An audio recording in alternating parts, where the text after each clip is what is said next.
Humanity had watched as the alien fleet descended upon their colonies, scattering light and shadow across the void of space. The invaders brought weapons that tore through the heavens, ships that loomed like titans over the last outposts of humankind. Their message was clear. They demanded submission, they demanded obedience, they demanded the surrender of Earth and all it held, but humanity was never one to kneel before such arrogance, and so the High Command of Earth made its decision. It was not a decision of diplomacy nor a plea for peace, it was a decision of war.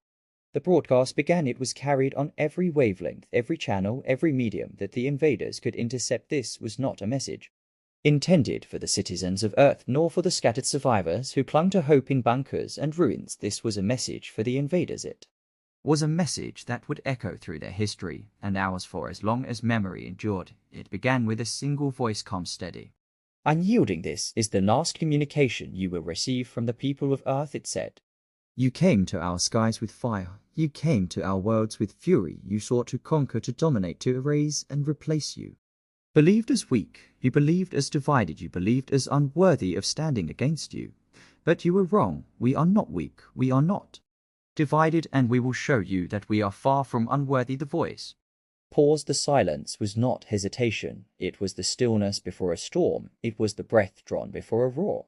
You came for war, and so we will give it to you, not as you expected, not as you prepared, not as you ever imagined. Your tactics, your strategy, your technology, all are impressive, yet they are not enough, because you see, we humans are not limited by the bounds of reason or the chains of logic. We fight with desperation, with fury, with creativity, and most of all with the resolve that only comes when there is nothing left to lose, and now there is nothing left to lose.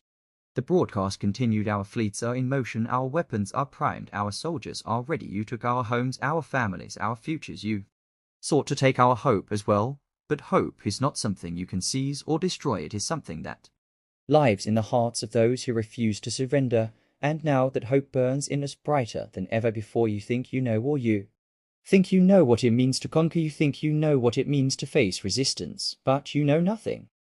The voice rose in intensity, the words no longer a statement, but a declaration. Since you chose war, let us show you how it is done. Our skies will be your tomb, our worlds will be your graves, your great armada will be as your leaders will fall, your cities will crumble, your species will learn that you do not provoke humanity and expect to survive. We will strike from the shadows, from the stars, from the places you cannot see or comprehend. We will make the vacuum of space itself your enemy, and when we are done, when the last of your kind has fallen, we will remember this day as the day you taught us what it means to truly fight. The alien fleet orbited Earth, waiting for a response, their command centers pulsing with the cold logic of war. They watched the human broadcast with a mix of curiosity and contempt. Their analysts debated the significance of the words. Their generals dismissed them as the bluster of a species backed into a corner, a species that had lost the war before it began. They did not understand the gravity of what they had provoked. They did not yet understand humanity's resolve. In the depths of the Earth's crust, where the last remnants of the High Command operated, the final phase of humanity's counteroffensive began. It was not a fleet that rose to meet the invaders, nor was it an army, nor was it a desperate last barrage of conventional weaponry. Humanity had learned to adapt, humanity had learned to endure, and in its endurance it had forged something new, something terrible, something the invaders could not comprehend. The plan was simple, not in its execution, but in its philosophy. The invaders were superior in firepower, superior in numbers, superior in raw might, but humanity had an advantage that no alien species could replicate. Humanity was reckless, humanity was chaotic, humanity was ingenious in its desperation, and from that chaos the engineers and scientists of Earth had created a weapon that would not destroy the invaders outright, but would ensure they could never threaten Earth again. The alien fleet began to detect anomalies. At first they were subtle, faint energy readings flickering across their instruments like whispers in the dark. Then they grew louder, stronger, impossible to ignore. The fleet's commanders ordered scans, searches, sweeps, but there was nothing to find, nothing physical, nothing tangible, only the growing sense that something was wrong. It was then that the first ship went dark, its system shut down, its crew lost in the void, its lights extinguished as if swallowed by the abyss. One by one the ships of the alien Armada began to fail, their engines silenced, their weapons rendered Inert, their communications severed, panic spread through the fleet like wildfire the invaders had not anticipated. This they had prepared for battle, not for this invisible enemy, not for this creeping doom that consumed them.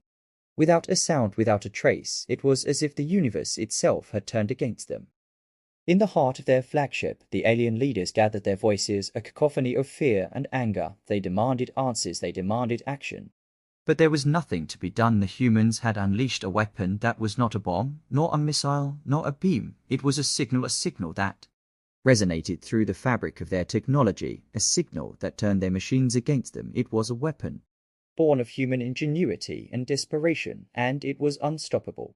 As the alien fleet disintegrated above Earth, as their once mighty armada was reduced to drifting husks, the final message from humanity played again and again across their failing systems. You chose war, now witness how it is done. The invaders could not respond, could not plead, could not beg for mercy. They could only watch as their power was stripped away, as their dominance crumbled, as the species they had underestimated proved them wrong.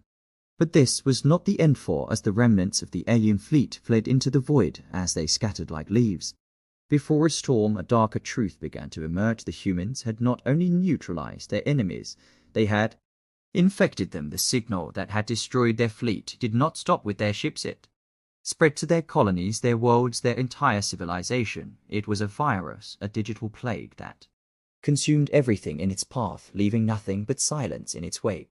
The twist came not from the aliens, but from humanity itself, for in creating this weapon, in unleashing it upon their enemies, humanity had crossed a line.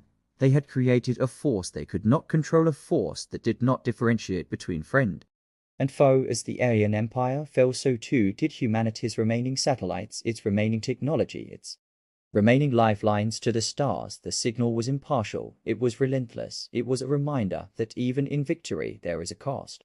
In the ruins of Earth, humanity began to rebuild, not as conquerors, not as victors, but as survivors. The signal had stripped them of their enemies and of their own tools of war. It had leveled the playing field in the most absolute way possible. It was a cruel irony that, in their desperation to protect themselves, they had ensured that they could never again reach for the stars, never again wield the power that had brought them to the brink of extinction. And yet, in this desolation, there was hope, for humanity had always thrived in adversity.